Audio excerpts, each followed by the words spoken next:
Hey guys, welcome back to Dive In Deep in Thought. You're here with Elias, and today I want to talk to you guys about trauma outbursts and how we can get caught in the trap of releasing certain trauma, anger, resentment, bitterness, whatever throughout the day on the most vulnerable and closest people to us.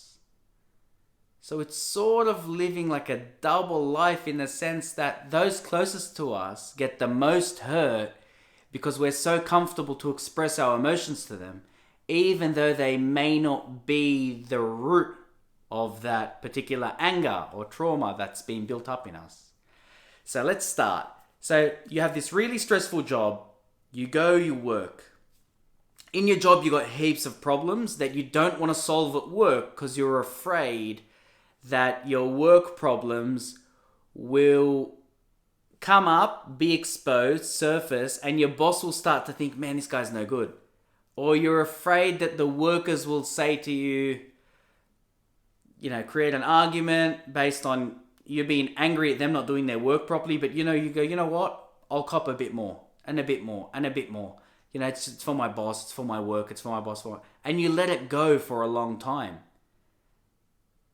But when trauma, anger, any of these emotions that are bottled up within us, you got to remember every emotion is stored. And it's stored in your body, either in your mind or as a memory, or in your body as basically trauma that's making you fatigued or tense, and you can feel it.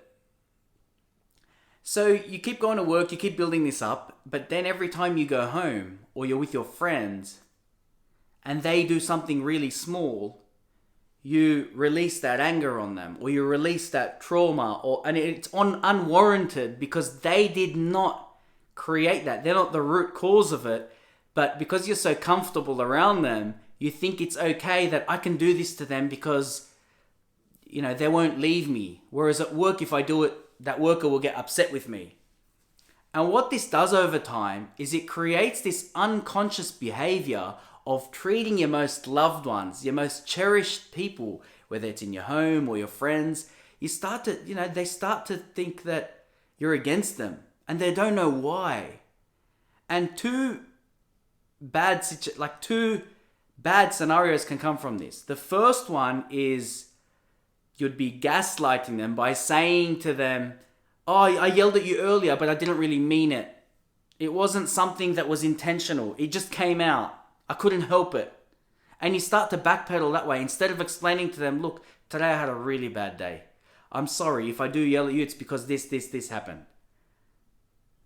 So the first thing is you're yelling at them even though it was unwarranted, and then you're trying to backpedal and try to explain yourself.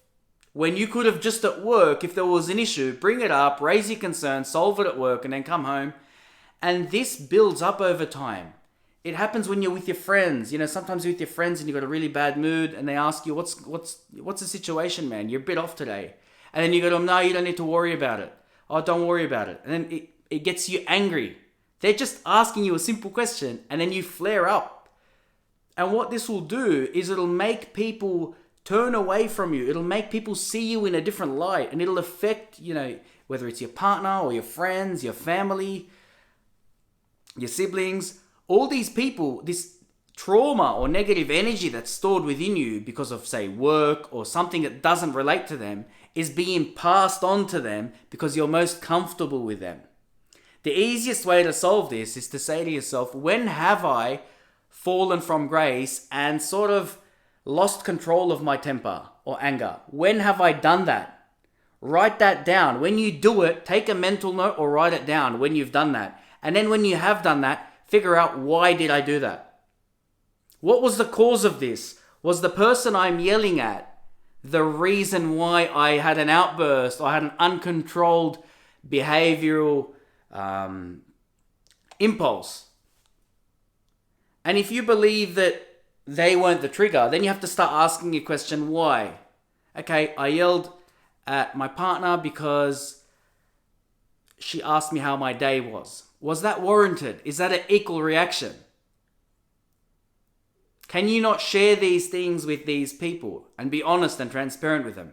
And if there is another issue, solve it in that moment. If you can't solve it in that moment, learn to overcome it and say, well, what personality traits do I have to affect or change or remove in order for me to deal with this better tomorrow or the day after or the week after that? And figure out where you're stumbling here, because unconsciously this can happen and we're not aware of it. And we get behavioral changes that are unexplained. Everything is explained eventually, because nobody reacts out of, say, manipulation, control, fear, anger. No one acts like that for no reason. There's always a trigger, and it never happens instantly. It's always built up over time. So this could be a recurring thing that's been happening for, say, 2 years or 5 years or 10 years. But it's really important before it's too late to understand why. Because the last thing you want is that person to treat you differently when you don't even know what you've done. And then you're confused, and then you're making the situation worse because you're still confused. And they're like, hasn't this guy got it yet? And then, so it's a bit of introspective work. Next time you get angry or you lose your shit at someone, figure out why.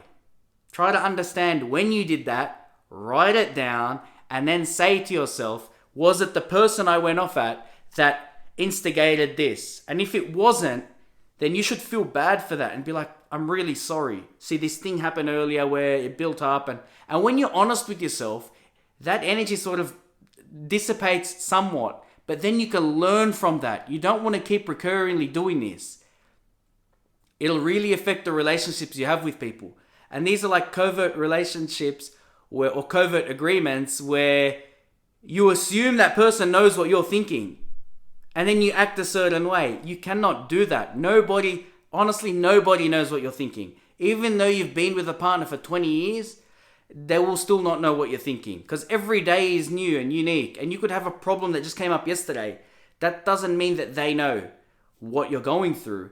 They only know that you're going to react a certain way because of how you're feeling. But don't assume that people know what you're thinking. So transparency is the number one thing, but also to know where the root cause of this is, so that you can either make a personality change or circumstantial, situational change, whatever it may be, to make you feel more comfortable and transparent and just easy to live with, so that you're not, arguing or instigating a reaction that allows you to be pushed away from your partner or close ones. Guys, I hope this has hit home with you guys. If you have any issues like that, just think about it. Write it down. It's just a little bit of analysis that it's definitely worth it, man. It'll make your life so much easier. If you believe that somebody is acting out of character lately and they need to sit down and talk, share with them this video. And maybe them, in their own privacy, whatever, they can listen to this and go, you know what?